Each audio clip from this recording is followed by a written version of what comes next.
مولا علی نے خوارج کے جنازے پڑھے ہیں. علی بھائی آپ نے صغیرہ کبیرہ ملا کر نتیجہ نکالا؟ جی اسی طرح نتیجہ نکالا جاتا ہے، بالکل ایسے ہی نتیجے دنیا میں ایسے ہی نکلتے ہیں میرے بھائی. یہ نتیجے ایسے ہی نکالنے ہوں گے. مثلا جب آپ رفع الیدین کرتے ہیں تو حنفی پتہ آپ کو کیا کہتے ہیں؟ رفع الیدین کا حکم دکھائیں. تو رفع الیدین کا حکم تو آپ پھر قیامت تک ڈھونڈتے رہیں گے کہ نبی اسلام نے فرمایا ہو کہ نماز شروع کرو تو رفع الیدین کرو، رکوع میں جاؤ تو رفع الیدین کرو. لیکن ہم کہتے ہیں حکم موجود ہے. کہتے ہیں کہاں؟ میں نے کہا بخاری مسلم میں، کہ صحیح بخاری صحیح مسلم دونوں میں ہے کہ حضرت مالک بن حویرث رضی اللہ تعالیٰ عنہ وہ کہتے ہیں ہم چند نوجوان تھے، غزوہ تبوک کے موقع پر مسلمان ہوئے، نبی الاسلام کی خدمت میں 20 دن تک رہے، یعنی حضور کی وفات سے آلموسٹ 1.25 سال پہلے. اور پھر جب حضور نے دیکھا کہ ہم گھر والوں کے لیے اداس ہو گئے ہیں تو نبی الاسلام نے خود ہی فرمایا کہ اب واپس گھروں کو چلے جاؤ، جب نماز کا ٹائم ہو تو ایک بندہ اذان دے، اور جو تم میں قرآن زیادہ جانتا ہے، عمر میں بڑا ہے، وہ تمہاری امامت کروائے. اور سلو کما رأیتمونی اصلی، اور دیکھنا نماز اس طرح پڑھنا جس طرح مجھے نماز پڑھتے ہوئے دیکھتے ہو. ٹھیک ہو گیا؟ یہ جنرل رول ہو گیا، نماز اس طرح پڑھنا جس طرح مجھے نماز پڑھتے ہوئے دیکھتے ہو. اور بخاری مسلم دونوں میں حدیث ہے کہ اللہ نے مجھے جوامع کلمات کے ساتھ بھیجا ہے. میں بات مختصر کرتا ہوں اور مفہوم گہرا ہوتا ہے. سرکار کیا گہرا مفہوم ہے اس حدیث میں جو بخاری مسلم دونوں میں ہے. انما الاعمال بالنیات، اعمال کا دار و مدار تو صرف نیتوں کے اوپر ہے. مختصر، تو یہ بھی مختصر جملہ تھا. سلو کما رأیتمونی اصلی، نماز اس طرح پڑھنا جس طرح مجھے نماز پڑھتے ہوئے دیکھتے ہو. اب حضور کو مجھے بتائیں یہ کہنے کی ضرورت ہے کہ نماز شروع کرتے وقت ہاتھ اٹھانا، ہاتھ اس طرح باندھنا یا چھوڑنا، یا رکوع اس طریقے سے کرنا، سجدہ، یہ بتانے کی ضرورت تھی؟ جب ایک جملہ بول دیا. ہاں اب ہماری یہ ضرورت ہے کہ ہم مالک بن حویرث کی نماز دیکھیں کیسی تھی. یہی ہے نا یہ جو کہہ رہے ہیں نا آپ، صغیرہ کبیرہ جوڑ کے نتیجہ کرالریز بنا کے. جی اسی طرح کرالریز سے ہی نتیجہ نکلتا ہے. پورا دین، اس کے عقیدے، اس کے احکام و مسائل اسی طریقے سے ہی نکلتے ہیں. تو مالک بن حویرث کی حدیث بخاری مسلم دونوں میں ہے کہ جب وہ نماز شروع کرتے تو دونوں ہاتھوں کو اٹھاتے. بخاری میں تو اٹھانے کا ذکر ہے، مسلم میں ہے کہ کانوں تک اٹھاتے، یعنی انگلیاں کانوں کی سیدھ میں اور ہتھیلیاں کندھوں کی سیدھ میں، اور رکوع میں جاتے وقت بھی اور رکوع سے اٹھتے وقت بھی. اور بلکہ بخاری میں تو جلسہ استراحت کا بھی ذکر ہے کہ مالک بن حویرث اس وقت تک طاق رکعتوں میں قیام کی طرف نہیں جاتے تھے جب تک کہ بیٹھ کے اٹھ نہ جائیں. یعنی پہلی رکعت پڑھی نا تو 2 سجدے کر کے بیٹھتے تھے اور پھر سہارا لے کے کھڑے ہوتے تھے دوسری رکعت کے لیے. تو اب کوئی کہ جی آپ یہ جوڑ رہے ہیں تو اس طرح ہی نا میرے بھائی، ویسے تو آپ بڑی رٹ لگاتے ہو فیک فیک فیک. او جی وہ فقہا ہوتے ہیں، مجتہد ہوتے ہیں، جن کے سامنے ساری احادیث ہوتی ہیں، پھر وہ ایک رزلٹ نکالتے ہیں. ادھر جو ساری حدیث ہیں جو غلط رزلٹ کٹ رہے ہوتے ہیں وہ مان لیندے ہو، اور جو بندہ ساری آیات اور احادیث سے صحیح رزلٹ نکال کے بتا رہا ہے، جو ایک ان پڑھ کو بھی سمجھ آ جائے اور ایک پڑھے لکھے کو بھی سمجھ آ جائے، اس کو کہتے ہیں آپ نکال رہے کیوں ہیں. تو سرکار یہ جو خوارج کے جنازوں والی بات ہے یہ میں نے اسی طریقے سے ہی بتائی جائے گی. ویسے میں آپ سے کہوں کہ جی 1,00,000 صحابہ ہیں، تو جب وہ فوت ہوئے تھے ان کے جنازے ہوئے تھے تو آپ فوراً کہ ہاں، میں کہا جی دسو گڑوانا شروع کرو. حضرت ابوبکر تو شروع ہو جاؤ، 1,00,000 کی گنتی پوری کرو کہ کس ٹائم کن جنازہ پڑھایا سی تو ٹائم قیامت تک جائے. ابھی تو میں آپ سے پوچھوں گا کہ بھئی جب نبی علیہ السلام بیمار تھے تو حضرت ابوبکر نے جو نمازیں پڑھائی ہیں مصلی پہ کھڑے ہو کے، اس سے پہلے وضو کیا تھا کہ نہیں؟ آپ کہیں گے جی کیا ہوگا، مطلب یہ کوئی پوچھنے والی بات ہے. میں کہا نہیں، دکھاؤ کتنے لکھا ہے. تو کوئی نہیں، ہوتے صرف نماز پڑھانے کا ذکر ہے.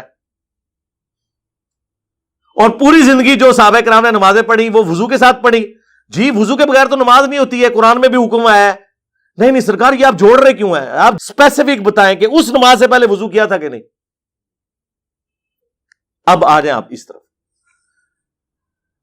سورۃ البقرہ کے آغاز میں اللہ تعالیٰ نے 3 کیٹیگریز بتائی ہیں انسانیت کی. نمبر 1 اہل ایمان، نمبر 2 اہل کفار، اور نمبر 3 منافقین. چوتھی کوئی کیٹیگری نہیں ہے. اگر ہے تو مجھے بتا دیں.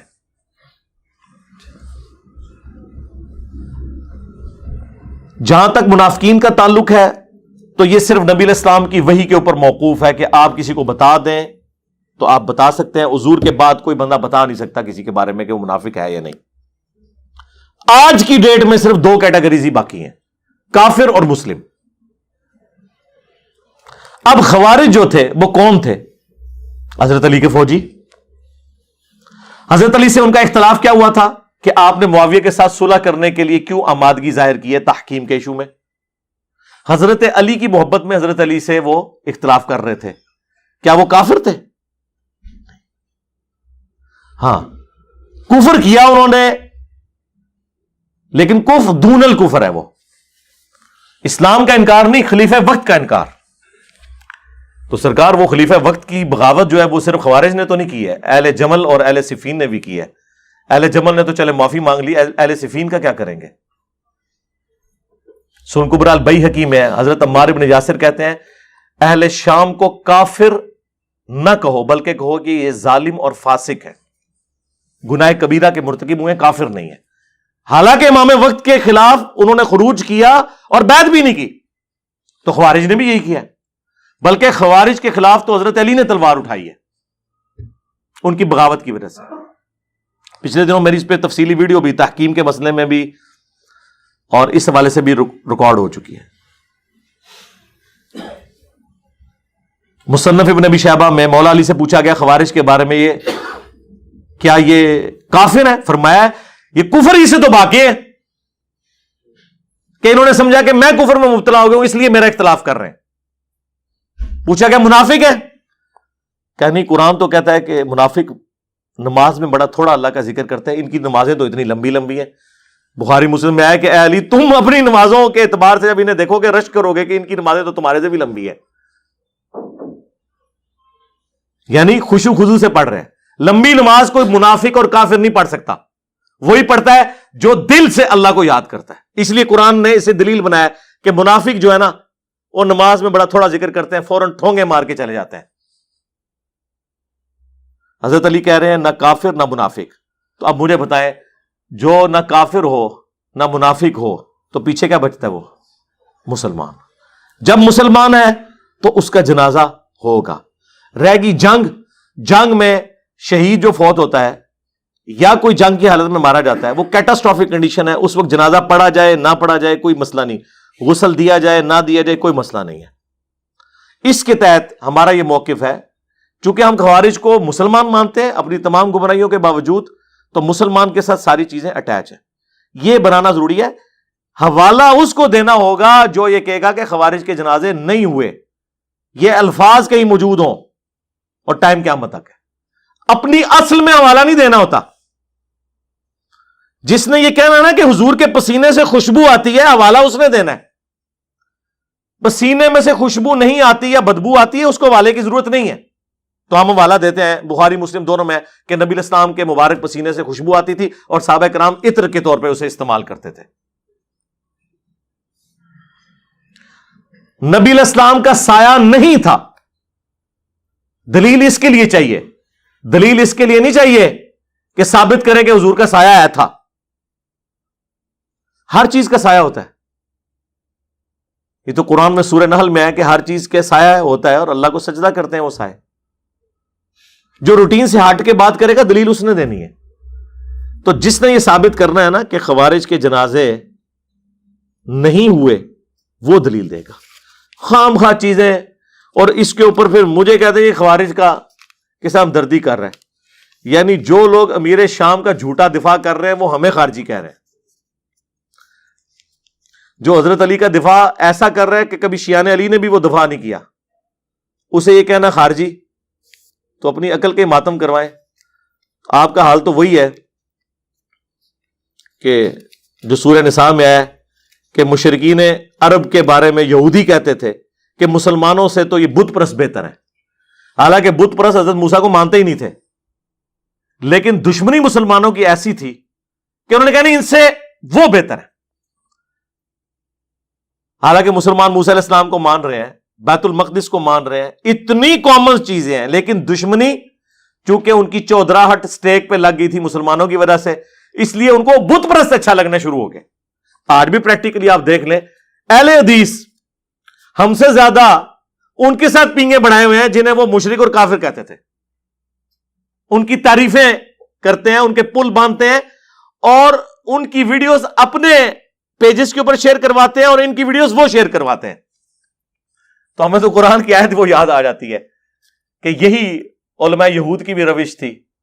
اسی طریقے سے علماء یہود بھی تورات میں نبی علیہ السلام کی نشانیاں چھپاتے تھے، یہ بھی بخاری مسلم سے حدیثیں چھپاتے ہیں۔ 2812 تقتلہ الفئۃ الباغیہ یدعوہم الی اللہ ویدعونہ الی النار ویح عمار، اے افسوس عمار، تجھے ایک باغی جماعت قتل کرے گی، تو انہیں اللہ اور جنت کی طرف بلائے گا، وہ جماعت جہنم کی طرف بلائے گی۔ نہ صرف یہ چھپاتے ہیں ان حدیثوں کو، بلکہ کہتے ہیں حدیثیں بیان کرنا حرام ہے۔ دیکھیں سیم اینالوجی بن رہی ہے، یہ بھی میں نے وہ کہتے ہیں نا جوڑتے ہیں، جوڑ کے بھی رزلٹ نکلتا جائے، جوڑ کے ہی نکلتا ہے۔ جب تسی کہو گے نا ایاک نعبد و ایاک نستعین، تو آگے سے وہ کہتے ہیں یہ کہاں لکھا ہوا ہے کہ یا علی مدد نہیں کہنا؟ تو آپ کہتے ہیں یار اس کا مطلب، وہ کہتے ہیں آپ یہ تو آپ کہیں سے نہیں نکال سکتے انہی الفاظ کے ساتھ۔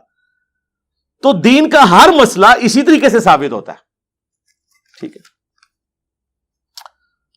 دنیا میں مسلمانوں کے جتنے بھی فرقے ہیں، ہر فرقہ الگ طریقے سے نماز کیوں پڑھتا ہے، جبکہ نبی علیہ السلام نے اپنی زندگی میں، ظاہر ہے یہ فرقہ واریت کی وجہ سے ہوا ہے نا جی، الگ طریقے سے، لیکن بیسک سٹرکچر ایک ہی ہے۔ میں نے 12 یہ عرض کیا ہے، الگ طریقوں سے اس کی جزیات میں فرق ہے۔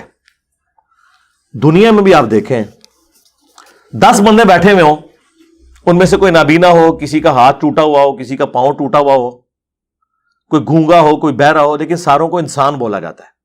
البتہ ساتھ یہ کہا جاتا ہے کہ انسان تو ہے لیکن نابینا ہے، یہ انسان ہے لیکن لنگڑا ہے، یہ انسان تو ہے لیکن بہر ہے، لیکن یہ تو نہیں کہا جاتا کہ بہرے ہونے کی وجہ سے وہ انسان ہی نہیں ہے۔ اس طرح بیسک سٹرکچر دنیا کے ہر فرقے کی نماز کی ایک ہے۔ ہر فرقہ 17 رکعتیں مانتا ہے دن رات کی فرض، 2 فجر کی، 4 ظہر، 4 عصر، 3 مغرب، 4 عشاء۔ ہر فرقے والا نماز میں اللہ اکبر کہہ کے نماز شروع کرتا ہے، قیام کے بعد رکوع کے بعد کھڑے ہو کے پھر 2 سجدے، 2 سجدوں کے درمیان بیٹھنا، 2 رکعتوں میں بیٹھنا، 2 رکعتیں پڑھنے کے بعد اور 4 رکعتیں پڑھ کے سلام پھیر دینا، یا مغرب کے کیس میں 3 کے بعد سلام پھیر دینا، یا فجر کے کیس میں 2 کے بعد سلام پھیر دینا، یہ سب کے اندر کامن ہے۔ تو بیسک سٹرکچر ایک ہے، اور اس کی برکت ہے کہ ایک فرقہ دوسرے کے پیچھے نماز پڑھ سکتا ہے۔ ورنہ مجھے بتائیں اگر قیام کے بعد شیعہ ڈائریکٹ سجدہ کرتے ہوتے اور سنی رکوع کرتے ہوتے تو سنی شیعہ ایک دوسرے کے پیچھے نماز پڑھ سکتے تھے؟ یا فجر کے شیعہ 2 فرض پڑھتے ہوتے اور سنی 4 پڑھتے ہوتے؟ باقی جو نیٹی گریٹیز ہے، رفع الیدین کرنا نہ کرنا، سجدوں میں رفع الیدین کرنا نہ کرنا، یہ ساری چیزیں نماز کی خوبصورتیاں ہیں۔ جو انہیں چھوڑ رہے ہیں ہم انہیں یہ کہتے ہیں کہ آپ سنتوں کے اوپر عمل کریں۔ باقی ہم نے کبھی یہ نہیں کہا کہ نماز کوئی الگ ہے، نہیں، نماز کا وہی طریقہ ہے، میں نے پریکٹیکل اس کے اوپر ریکارڈ کروا دیا۔